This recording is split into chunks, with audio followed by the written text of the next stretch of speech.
Every call to Azure OpenAI costs money and takes time, but by default, you cannot see any of it.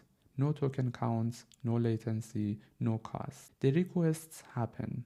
The invoice arrives at the end of the month, and that is all you know. In this video, we fix that. We take a .NET API that calls Azure OpenAI, and we add full observability with OpenTelemetry and Application Insights.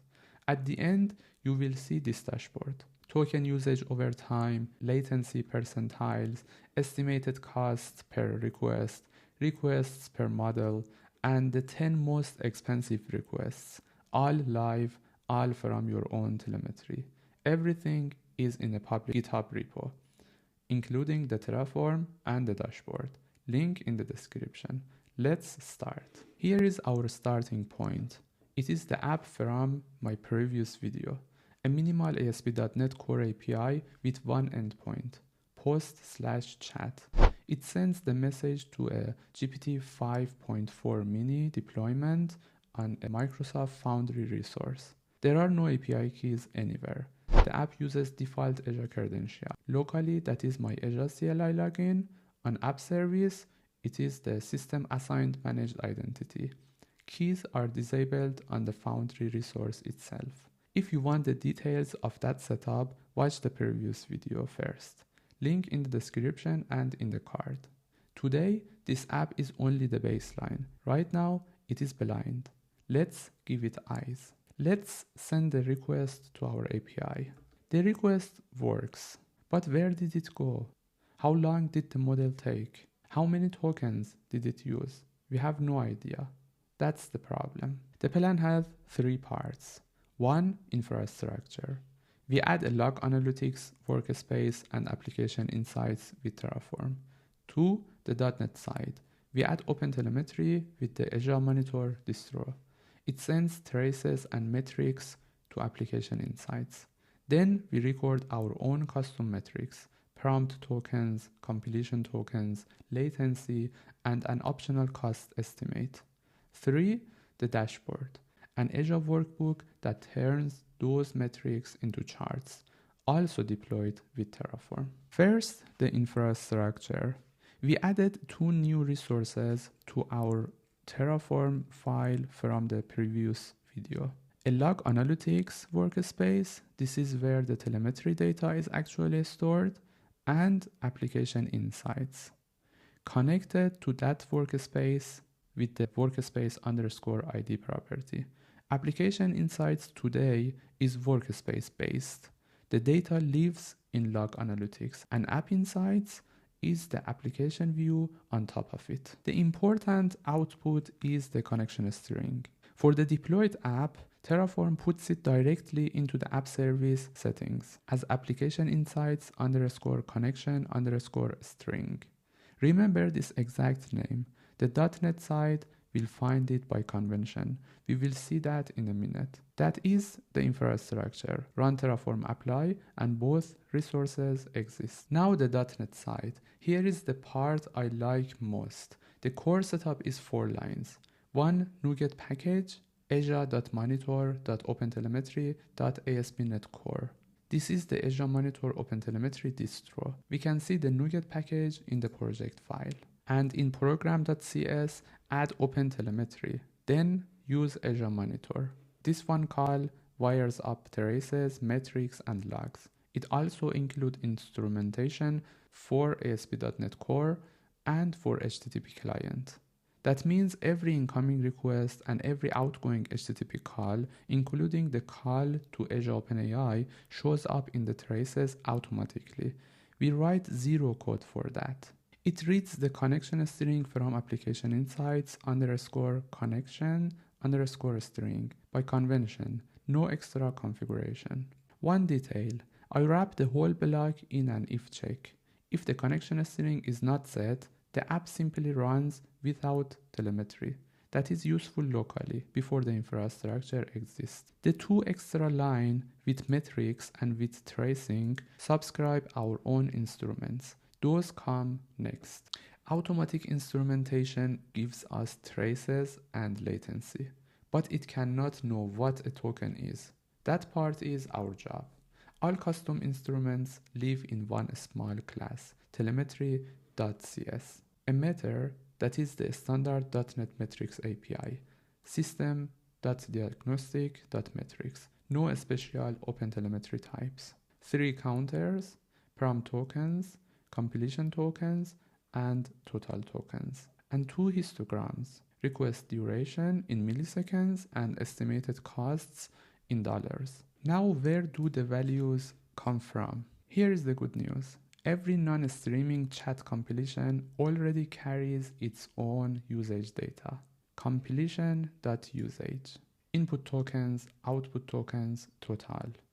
We do not calculate anything. We only read it and record it. 1 line per metric. Each metric gets a tag, gen_AI.request.model with the deployment name. This tag name is not my invention. It is the OpenTelemetry semantic convention for generative AI. Using the standard names means every metric can be split by model later, and other tools understand the data too. That is the whole pattern. Read the usage, record it with a tag.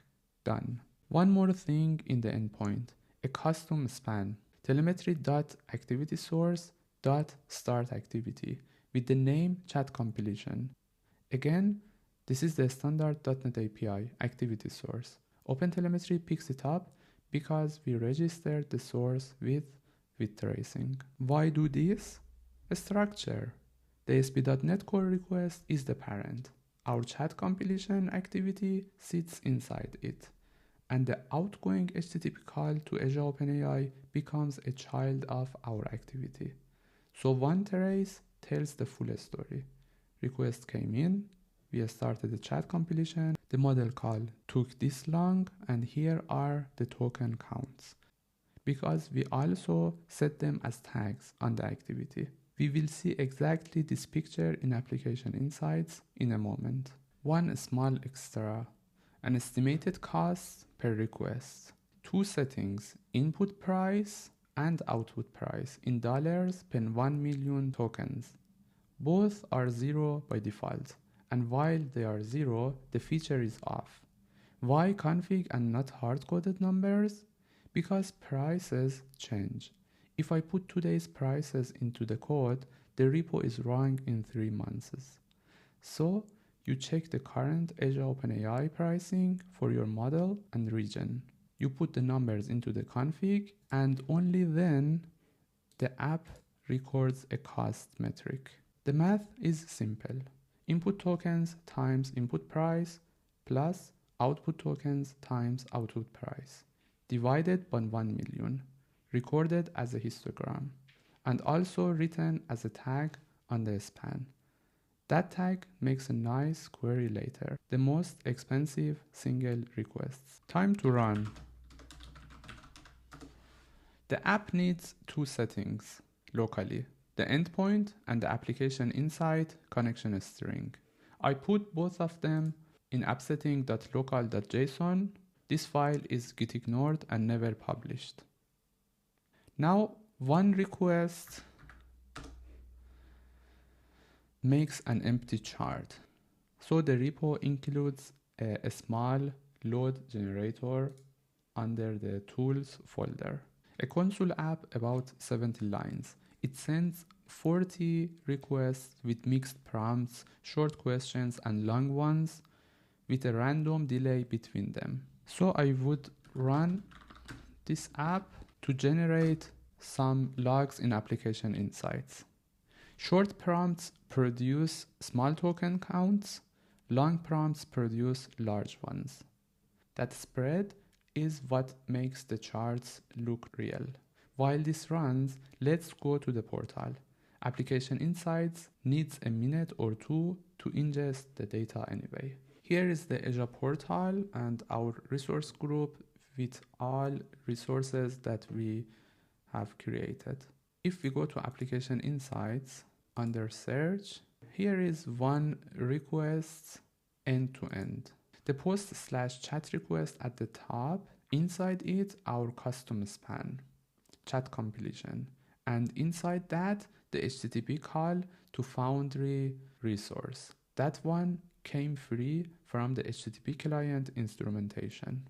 On the span, we see some custom properties that we set. The deployment name, input token, output token, estimated costs, the full story of one request in one picture. Now let's go back and go inside the logs. Here we can choose KQL mode to write some queries. Our counters land in the custom metrics table. We can see our tokens per day, filter on chat.tokens.total. Sum it up, render the chart. If we click run, we see the chart. Same goes for the request duration.